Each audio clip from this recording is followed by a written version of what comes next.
अगर कोई मार्केट के अंदर सेक्टर है जिसके अंदर मुझे लगता है कि री रेटिंग की रिक्वायरमेंट बनती है तो वो है टेक्सटाइल सेक्टर।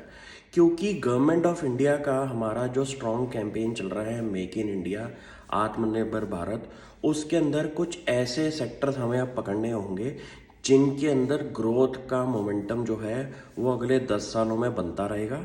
और अगर आपको चाइना से कैपेसिटीज़ जो हैं वो इंडिया में मूव करनी है तो आपको ऐसे सेक्टर पकड़ने होंगे जहाँ पे इंडिया ऑलरेडी जो है एक अच्छी पोजीशन बना के बैठा हुआ है। तो वो मुझे एक लगता है टेक्सटाइल सेक्टर। और टेक्सटाइल सेक्टर के अंदर आप कुछ ऐसी कंपनीज पे फोकस करें जो कि हमारा डेट से ज़्यादा अपनी ऑपरेशनल एफिशिएंसीज के कैश को लेके अपनी केपेक्स कर रहे हैं और अपनी एक्सपेंशन कर रहे हैं और मार्केट के अंदर उनकी एक रेपुटेशन अच्छी खासी बनी हुई है।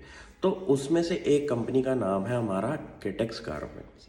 कंपनी का जो बिज़नेस है वो केरला में मेनली कंपनी की एक मैन्युफैक्चरिंग फैसिलिटी है जिसमें अराउंड 4,32,000 आपके यूनिट्स निकलते हैं बच्चों के। ये दुनिया की सेकंड लार्जेस्ट कंपनी है किड्स एंड इन्फेंट्स के रेडी टू वेयर गारमेंट्स बनाने में। तो कंपनी का कोर कॉम्पिटेंट एरिया है छोटे बच्चों के कपड़े बनाने में और कंपनी की कोई और सेगमेंट में ऑपरेशंस नहीं है। तो ऐसी कंपनीज पे सबसे ज़्यादा ध्यान दीजिए जो कि सिर्फ और सिर्फ एक कॉम्पिटेंट एरिया पकड़ते हैं और उसके अंदर ही एक्सेलेंस के ऊपर फोकस करते हैं। तो किटेक्स गारमेंट्स पिछले कुछ सालों से सिर्फ एक ही सेगमेंट पे काम कर रहा है जो कि है छोटे बच्चों के गारमेंट बनाने पे। और कंपनी ने इस बिज़नेस के अंदर एक मार्केट में अपनी अलग सी रेपुटेशन बना के रखी हुई है। अगर आप कंपनी के क्लाइंट्स की बात करें तो वर्ल्ड ओवर जितने भी बिग रिटेलर्स हैं वो कंपनी के डायरेक्ट कस्टमर्स हैं और कंपनी उनके लिए एक थर्ड पार्टी आउटसोर्सर है कि जितने भी डिज़ाइंस वो लोग बनाते हैं कंपनी उनको मैन्युफैक्चर करती है। तो अगर मैं कुछ कंपनी के कस्टमर्स की बात करूं तो वॉलमार्ट, अमेज़ॉन जैसे कंपनी के कस्टमर्स हैं। प्लस कंपनी का एक ब्रांडेड वर्जन भी है जो कि उन्होंने रिसेंटली अपना अनाउंस किया है, कंपनी का इन हाउस ब्रांड।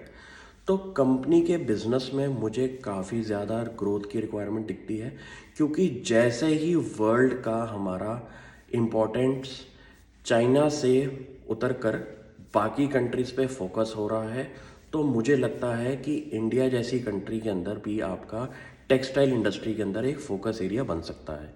तो आप भी ऐसी कंपनीज पे नज़र बना के रखें जिनकी बैलेंस शीट के अंदर ज़्यादा डेट ना हो और वो कंपनीज की मैनेजमेंट अपने फ्यूचर ग्रोथ पे भी आगे की बात कर रहे हैं।